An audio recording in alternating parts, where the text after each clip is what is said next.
My fiancé said, "My mom is moving in permanently. If you don't like it, leave." I said, "Okay." I called the landlord, my friend's dad, and canceled our lease. My friend's dad evicted both of them the next day. My fiancé was shocked that my house was never actually his.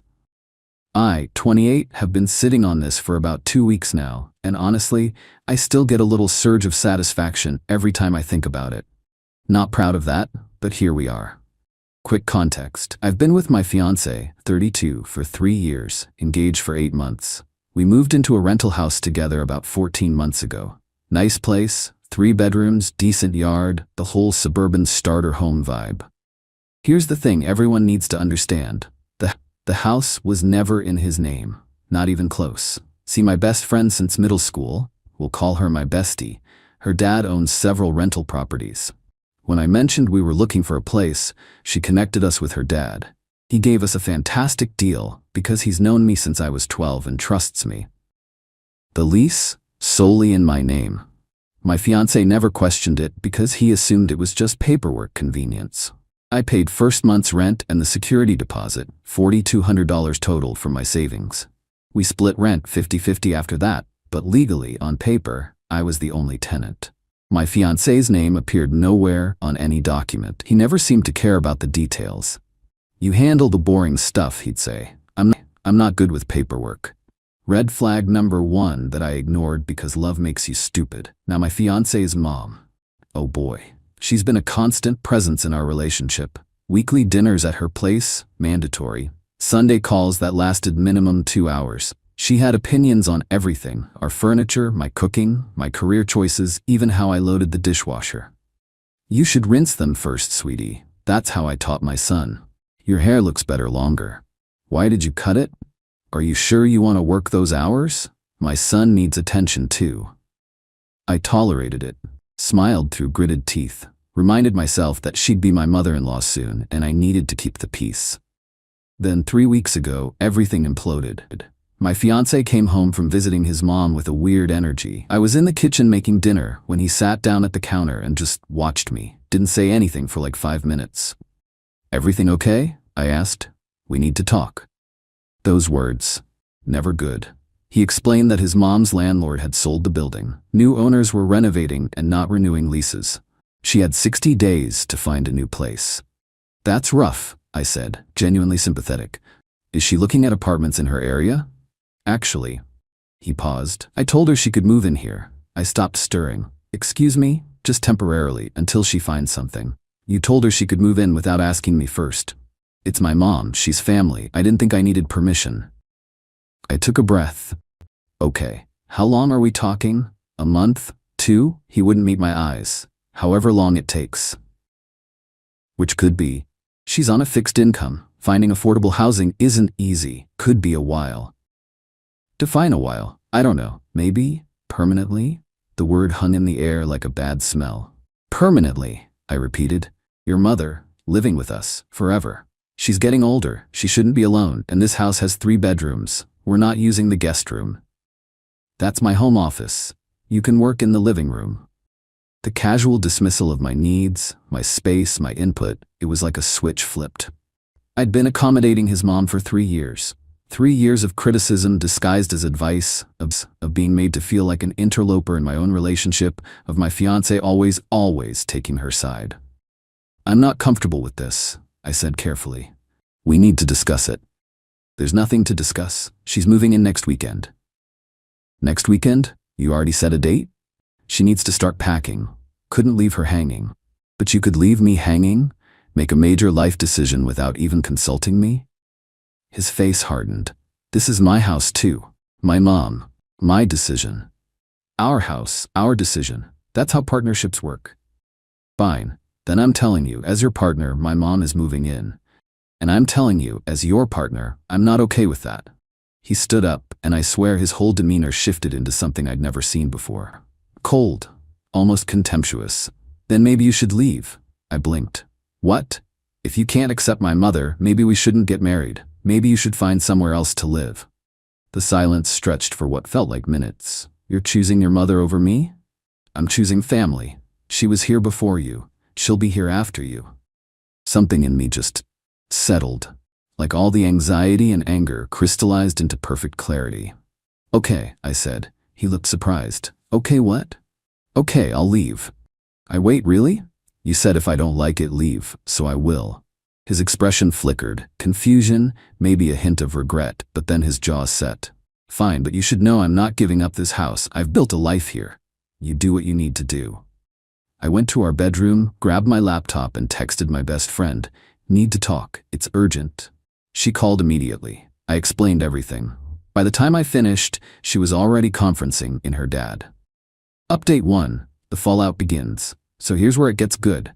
My best friend's dad, the actual landlord, was furious. Not at me, at the situation. See, he'd given us that lease specifically because he knew me. Trusted me. My fiancé wasn't even supposed to be living there, technically. He was an approved occupant, not a leaseholder. He wants to bring in another permanent resident without notifying me, my friend's dad said. And he's giving you ultimatums about my property? He thinks it's his house, I said. He's about to learn a valuable lesson about reading documents. Here's what happened next. That same night, I emailed my friend's dad a formal request to terminate my lease early, citing irreconcilable differences with my living situation. He responded within an hour, accepting the termination, effective in 30 days, waiving the early termination fee as a courtesy. But here's the kicker: since I was the only one on the lease, my departure meant the lease was simply over. My fiancé had no legal right to remain. The next morning, my friend's dad personally delivered a notice to vacate. 30 days. Standard procedure. I was at my friend's apartment when my phone exploded. Say, what the hell is this? Did you seriously get me evicted? This is my house. I didn't respond. Just screenshot everything and saved it.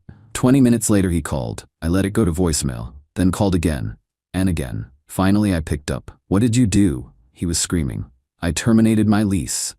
Your lease? This is our lease. No, it's my lease. My name only. Check your copy.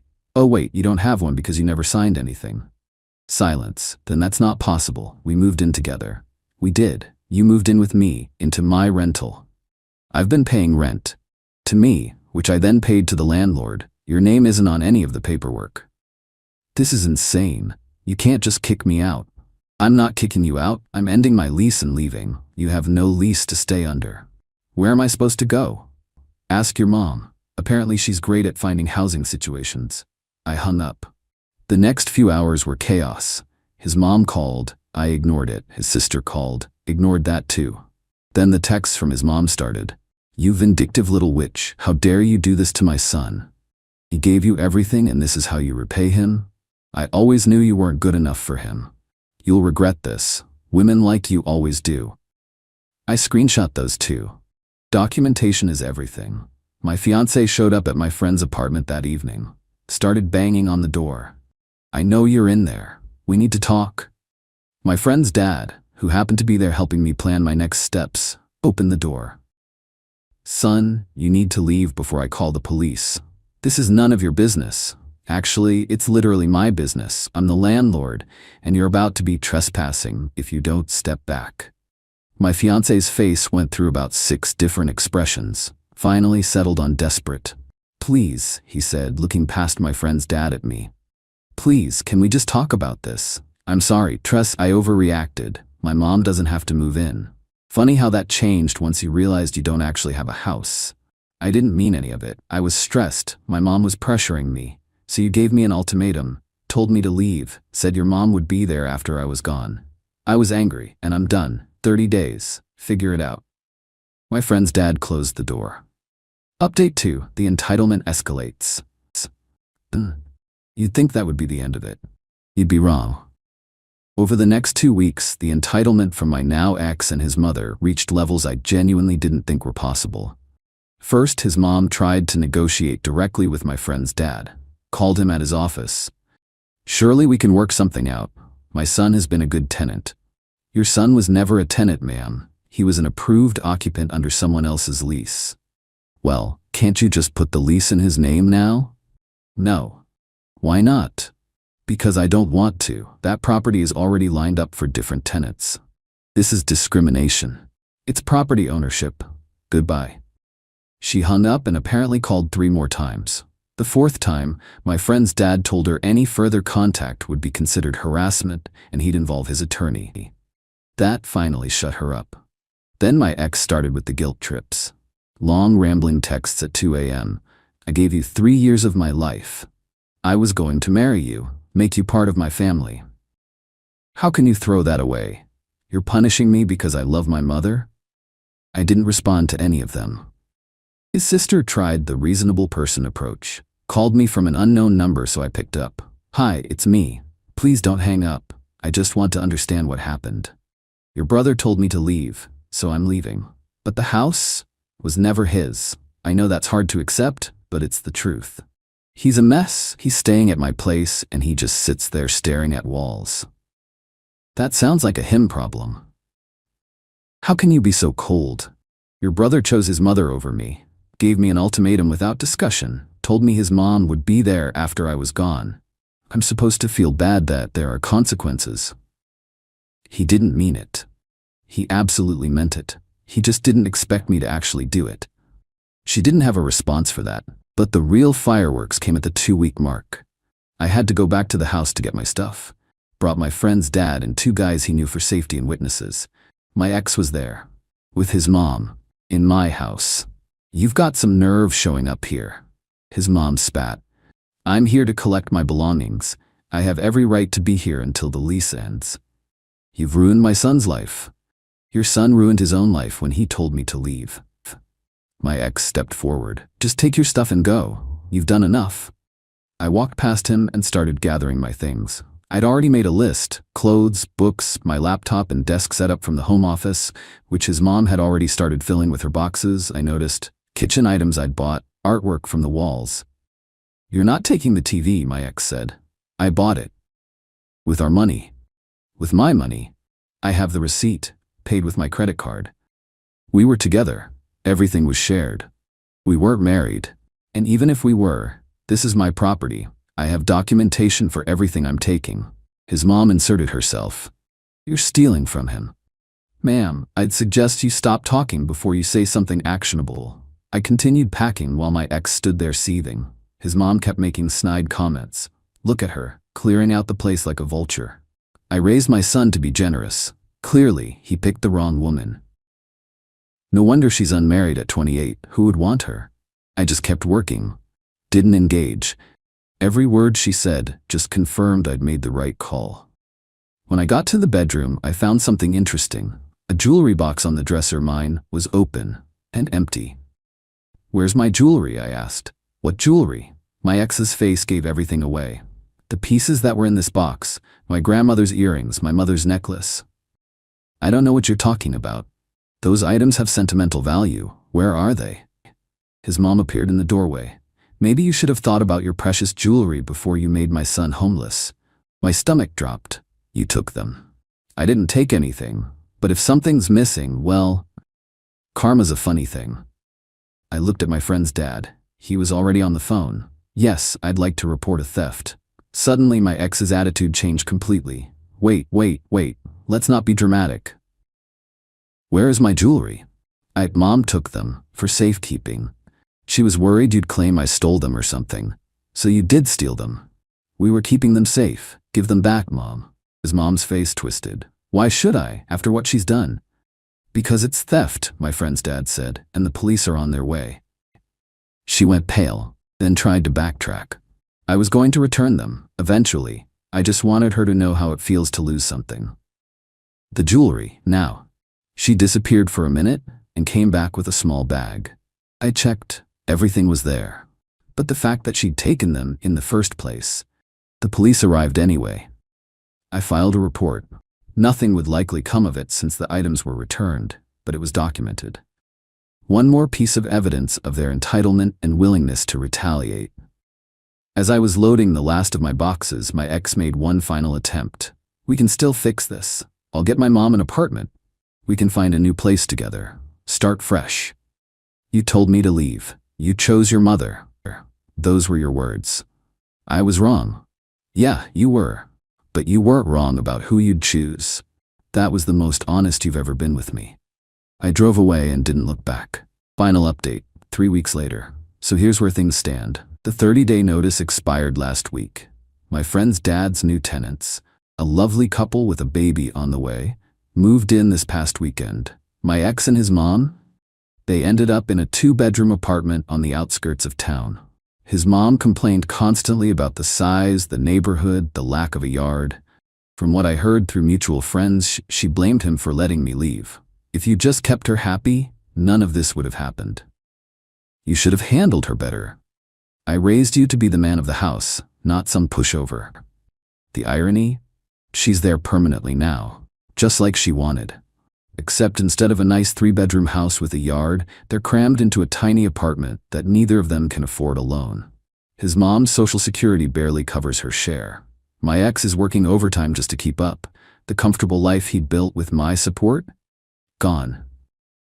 I found out through his sister, who reached out to apologize actually, that he's been trying to get his mom to move out. Set up her own place. She refuses. After everything I sacrificed for you, I'm not going anywhere. He's trapped now, living with the consequences of choosing her over me. The jewelry incident had lasting effects too. Even though nothing criminal came of it, word spread through our mutual friends. People who'd initially given me side-eye for abandoning him changed their tune when they heard his mom had stolen from me. She took your grandmother's earrings? That's messed up. I can't believe he just let her do that. You dodged a bullet. That last one hit different. Because for a while, I'd questioned myself. Was I too harsh? Too quick to react? But every new piece of evidence just confirmed what I already knew. This wasn't about one comment. It was about a pattern. A man who put his mother first, always, and expected me to just accept it. The engagement ring has been returned. I mailed it certified.